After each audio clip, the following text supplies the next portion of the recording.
Good morning मेरे प्यारे दोस्तों, आप सभी का स्वागत है हमारे यूट्यूब चैनल जिसका नाम है ऑनलाइन जीके पीडिया। दोस्तों आज मैं वापस आपके लिए एक नया क्विज़ लेके आई हूँ। इसके पहले मेरे 2 क्विज़ अपलोड हो चुके हैं, अगर आपने नहीं देखे हैं तो जाके प्लेलिस्ट में देखिएगा। दोस्तों आज के क्विज़ में भी 25 सवाल है। आपको 25 सवालों के जो जवाब है वो विदिन 5 सेकेंड्स में देने हैं, ठीक है। तो ये जो वीडियो है वो अंत तक देखिएगा। अगर आप मेरे चैनल पे नए हो तो पहले सब्सक्राइब कीजिएगा, और अगर आपको ये वीडियो पसंद आए तो इसे लाइक एंड शेयर भी कीजिएगा, ठीक है। तो ज़्यादा टाइम ना गवाते हुए हम बढ़ते हैं हमारे पहले सवाल की ओर। हमारा पहला सवाल है, उत्तर गुप्त युग में जो विश्वविद्यालय प्रसिद्ध था उसका नाम क्या था दोस्तों। ये रहे आपके ऑप्शंस और आपका समय शुरू होता है अब। जल्दी जल्दी जवाब दीजिएगा, देखते हैं कौन पहले जवाब देता है। Times up. तो इसका सही जवाब क्या होगा? इसका सही जवाब होगा ऑप्शन सी, नालंदा, ठीक है। जो उत्तर गुप्त युग था, जब हमारे श्री गुप्त थे, कुमार गुप्त थे, ठीक है, गुप्त वंश जब आया था उस समय पे कौन सा विश्वविद्यालय दोस्तों प्रसिद्ध था? तो नालंदा विश्वविद्यालय प्रसिद्ध था, ठीक है।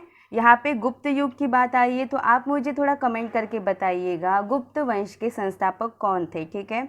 और दोस्तों साथ ही साथ ये जो नालंदा विश्वविद्यालय है वो कौन से राज्य में है ये भी आप मुझे कमेंट करके बताइएगा। हम बढ़ते हैं हमारे अगले सवाल की और अगला सवाल क्या है, प्रथम ज्ञात गुप्त शासक कौन था दोस्तों, ठीक है। थोड़ी देर पहले मैंने आपको ये सवाल पूछा था, वापस देखो सेम सवाल आया है। तो ये रहे आपके ऑप्शंस और आपका समय शुरू होता है अब। जल्दी जल्दी बताइएगा, जल्दी जल्दी कमेंट कीजिएगा। Times up. तो इसका सही जवाब क्या होगा? इसका सही जवाब होगा ऑप्शन ए, श्रीगुप्त। क्या होगा दोस्तों? Option A, Srigupta. जो गुप्त शासक थे, जो गुप्त वंश था, उसके संस्थापक कौन थे दोस्तों? तो श्रीगुप्त थे, ठीक है। हम आगे बढ़ते हैं। हमारा अगला सवाल क्या है? अगला सवाल है, गुप्त राजवंश किस लिए प्रसिद्ध था दोस्तों? ये रहे आपके ऑप्शंस और आपका समय शुरू होता है अब। जल्दी जल्दी जवाब दीजिएगा। Times up. तो इसका सही जवाब क्या होगा? ऑप्शन ए, कला और स्थापत्य के लिए, ठीक है दोस्तों। कला और स्थापत्य के लिए जो गुप्त राजवंश था वो प्रसिद्ध था। हम आगे बढ़ते हैं। हमारा अगला सवाल क्या है, गुप्त शासकों की सरकारी भाषा क्या थी दोस्तों? ये रहे आपके ऑप्शंस और आपका समय शुरू होता है अब। जल्दी जल्दी जवाब दीजिएगा, फास्ट। Times up. तो इसका सही जवाब क्या होगा? इसका सही जवाब होगा ऑप्शन डी, संस्कृत, ठीक है। जो गुप्त शासक थे उनकी सरकारी भाषा कौन सी थी? तो संस्कृत थी। हम आगे बढ़ते हैं। हमारा अगला सवाल क्या है, गुप्त राजा जिसने विक्रमादित्य की पदवी ग्रहण की थी दोस्तों? ये रहे आपके ऑप्शंस और आपका समय शुरू होता है अब। जल्दी जल्दी जवाब दीजिएगा, देखते हैं कौन पहले जवाब देता है। जल्दी, टाइम्स अप। तो इसका सही जवाब क्या होगा? तो इसका सही जवाब होगा ऑप्शन सी, चंद्रगुप्त द्वितीय जो थे उन्होंने विक्रमादित्य की पदवी ग्रहण की थी। दोस्तों यहाँ पे मैं आपसे और एक सवाल पूछना चाहूँगी, जो चंद्रगुप्त प्रथम थे, जो चंद्रगुप्त प्रथम थे उन्होंने कौन सी पदवी ग्रहण की थी दोस्तों? आप मुझे कमेंट करके बताइएगा। हम आगे बढ़ते हैं। हमारा अगला सवाल क्या है, राजतरंगिणी, ठीक है। राजतरंगिणी के अनुसार निर्वाचन द्वारा सिंहासन प्राप्त करने वाला राजा कौन था दोस्तों? ये रहे आपके ऑप्शंस और आपका समय शुरू होता है अब। जल्दी जवाब दीजिएगा, फास्ट। Times up. तो इसका सही जवाब क्या होगा? ऑप्शन सी, गोपाल होगा, ठीक है। जो राजतरंगिणी है हमें पता है, तो राजतरंगिणी के अनुसार निर्वाचन द्वारा सिंहासन प्राप्त करने वाला प्रथम राजा कौन था दोस्तों? तो गोपाल था। यहाँ पे बात आई है राजतरंगिणी की, तो आप मुझे कमेंट करके बताइएगा राजतरंगिणी के लेखक कौन है दोस्तों, ठीक है। हम आगे बढ़ते हैं। हमारा अगला सवाल क्या है, अनहैप्पी इंडिया, ठीक है, जिसको हिंदी में बोला जाता है दुखी भारत। तो अनहैप्पी इंडिया के लेखक कौन है दोस्तों? ठीक है, ये रहे आपके ऑप्शंस और आपका समय शुरू होता है अब। जल्दी जवाब दीजिएगा दोस्तों, फास्ट, टाइम्स अप। तो इसका सही जवाब क्या होगा, बोलो? इसका सही जवाब होगा ऑप्शन ए होगा, लाला लाजपत राय। ठीक है, लाला लाजपत राय जी जो है उनकी ही बुक का नाम है अनहैप्पी इंडिया। ठीक है, हम बढ़ते हैं हमारे अगले सवाल की और अगला सवाल क्या है, कौन सा संवैधानिक संशोधन दो या दो से अधिक राज्यों के राज्यपाल के रूप में एक ही व्यक्ति की नियुक्ति का अधिकार प्रदान करता है? हम देखते हैं कभी कभी बहुत सारे राज्यों में एक ही राज्यपाल होता है, एक ही व्यक्ति को बहुत सारे राज्य का राज्यपाल बनाया जाता है। तो ये कौन से संशोधन के तहत, ठीक है, ये बताना है आपको। ये रहे आपके ऑप्शंस और आपका समय शुरू होता है अब। जल्दी जल्दी जवाब दीजिएगा, जल्दी, टाइम्स अप। तो इसका सही जवाब क्या होगा? इसका सही जवाब होगा 7वां संशोधन। जो 7वां संवैधानिक संशोधन है उसके तहत दो या दो से अधिक राज्यों के राज्यपाल के लिए एक ही व्यक्ति की नियुक्ति करने का अधिकार है दोस्तों। ठीक है, हम आगे बढ़ते हैं। हमारा अगला सवाल क्या है, भारत और पाकिस्तान के विभाजन के बाद किस बंदरगाह को विभाजन की संतति कहा जाता है दोस्तों? कौन सा ऐसा बंदरगाह है उसे विभाजन की संतति कहा जाता है? ये रहे आपके ऑप्शंस और आपका समय शुरू होता है अब। थोड़ा सा कॉमन सेंस यूज़ कीजिए, आपको आंसर आ जाएगा। Times up. तो इसका सही जवाब क्या होगा? कांडला पोर्ट जो है, कांडला बंदरगाह जो है उसे विभाजन की संतति कहा जाता है दोस्तों। कब? भारत और पाक के विभाजन के बाद।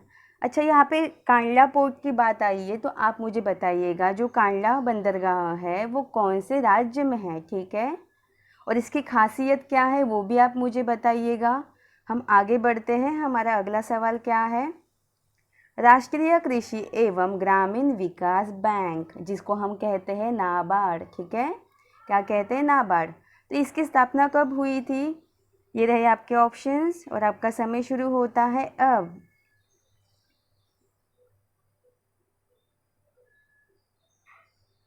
टाइम्स अप दोस्तों। तो इसका सही जवाब क्या होगा? इसका सही जवाब होगा ऑप्शन ए, 12 जुलाई 1982। ठीक है, 12 जुलाई 1982 में राष्ट्रीय कृषि बैंक एवं ग्रामीण विकास बैंक की क्या हुई थी दोस्तों? स्थापना हुई थी। ठीक है, तो यहाँ पे नाबार्ड की बात आई है तो आप मुझे कमेंट करके बताइएगा नाबार्ड का जो मुख्यालय है वो कहाँ पे है। ठीक है, हम आगे बढ़ते हैं। हमारा अगला सवाल क्या है, अगला सवाल है, बंगाल से बिहार पृथक कब किया गया था? बंगाल से बिहार अलग कब हुआ था ये आपको बताना है। ये रहे आपके ऑप्शंस और आपका समय शुरू होता है अब दोस्तों। जल्दी जल्दी जवाब दीजिएगा, फास्ट, टाइम्स अप। तो इसका सही जवाब क्या होगा? इसका सही जवाब होगा 1912, ऑप्शन डी होगा। ठीक है, 1912 में जो बिहार है वो बंगाल से क्या हुआ था? अलग हुआ था, पृथक हुआ था। तो यहाँ पे बिहार की बात आई है तो आप मुझे बिहार के बारे में जितना भी आपको पता है वो बताइएगा।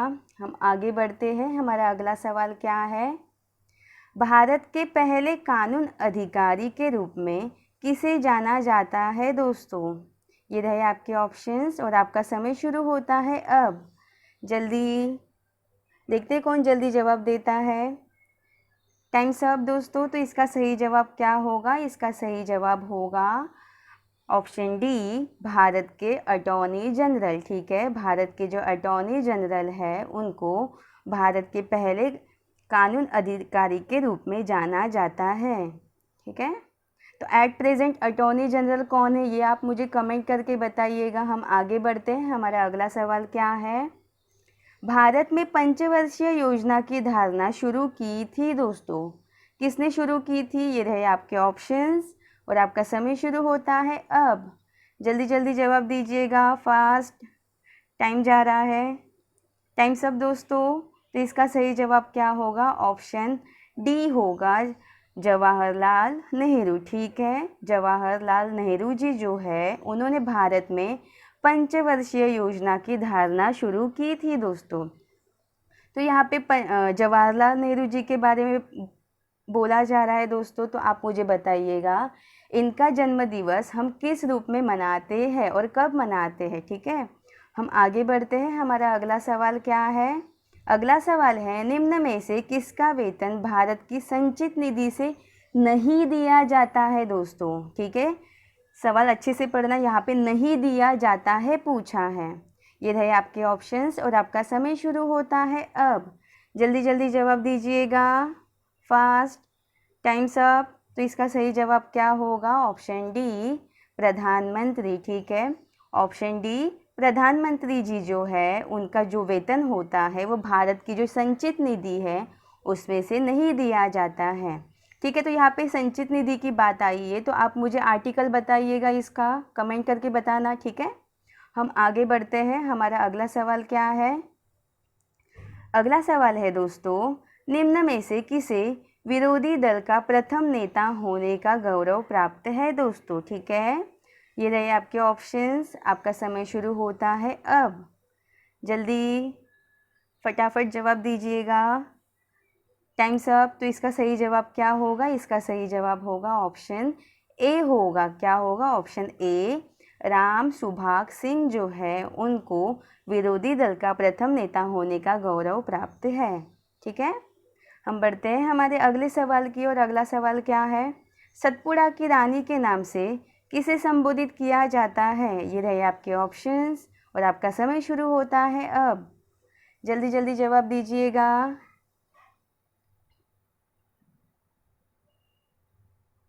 Times up. तो इसका सही जवाब क्या होगा?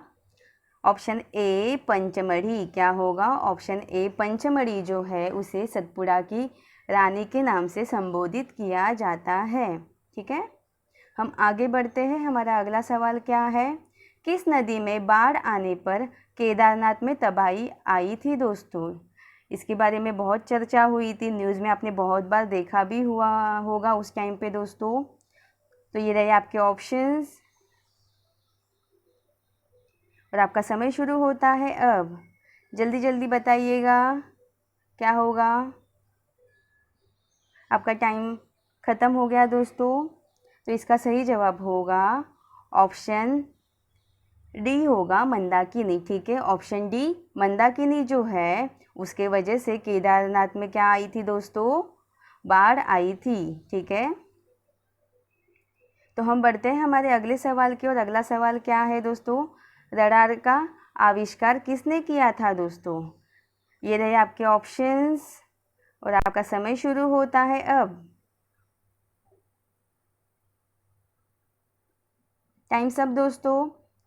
तो इसका सही जवाब क्या होगा? ऑप्शन बी, टेलर और लियो सी योंग। ठीक है, टेलर और लियो सी योंग जो है उन्होंने रडार का क्या किया था? आविष्कार किया था। हम बढ़ते हैं हमारे अगले सवाल की और अगला सवाल क्या है? खिलाड़ी अपूर्वी चंडेला। ठीक है, खिलाड़ी अपूर्वी चंडेला किस खेल से जुड़ी है दोस्तों? ये रहे आपके ऑप्शंस और आपका समय शुरू होता है अब। जल्दी जल्दी जवाब दीजिएगा, आपने इनको बहुत बार न्यूज़ में देखा होगा। टाइम्स अप दोस्तों। तो इसका सही जवाब क्या होगा? इसका सही जवाब होगा ऑप्शन सी, शूटिंग। ठीक है, अपूर्वी चंडेला जो है वो किससे संबंधित है? तो शूटिंग से संबंधित है। ठीक है, और आप मुझे कमेंट करके बताइएगा ये कौन से राज्य से जुड़ी हुई है दोस्तों। हम आगे बढ़ते हैं। हमारा अगला सवाल क्या है? हुमायूं के मकबरे का निर्माण किसने करवाया था दोस्तों? ये रहे आपके ऑप्शंस और आपका समय शुरू होता है अब। जल्दी जवाब दीजिएगा, फास्ट, टाइम्स अप। तो इसका सही जवाब क्या होगा? ऑप्शन ए, हाजी बेगम। ठीक है, ऑप्शन ए, हाजी बेगम। दोस्तों ये जो हाजी बेगम है उन्होंने ही, ये हुमायूं की पत्नी थी दोस्तों, और इन्होंने ही हुमायूं के मृत्यु के बाद इनके मकबरे का निर्माण करवाया था दोस्तों। तो यहाँ पे हाजी बेगम की बात आई है दोस्तों ये जो हाजी बेगम है उनका और एक नाम क्या है? ठीक है, जिससे हम फैमिलियर है ये आप मुझे कमेंट करके बताइएगा। हम आगे बढ़ते हैं। हमारा अगला सवाल क्या है, चंबल नदी का उद्गम स्थल किस जिले में है दोस्तों? जिला पूछा है। ये रहे आपके ऑप्शंस और आपका समय शुरू होता है अब। जवाब दीजिएगा फास्ट, जल्दी जल्दी कमेंट कीजिएगा। टाइम्स अप दोस्तों। तो इसका सही जवाब क्या होगा? ऑप्शन सी इंदौर होगा। क्या होगा? ऑप्शन सी इंदौर होगा। हम बढ़ते हैं हमारे अगले सवाल की और अगला सवाल क्या है, गेहूं का वैज्ञानिक नाम क्या है? ठीक है, हर कोई गेहूं से फैमिलियर है ही दोस्तों। ये रहे आपके ऑप्शंस और आपका समय शुरू होता है अब। जल्दी जवाब दीजिएगा फास्ट। टाइम्स अप दोस्तों। तो इसका सही जवाब क्या होगा? Option A Triticum aestivum. ठीक है, ये हम जो गेहूं की रोटी खाते हैं, गेहूं के आटे की रोटी जो खाते हैं, तो इसी गेहूं का वैज्ञानिक नाम क्या है? क्रिटिकम एस्टिवम।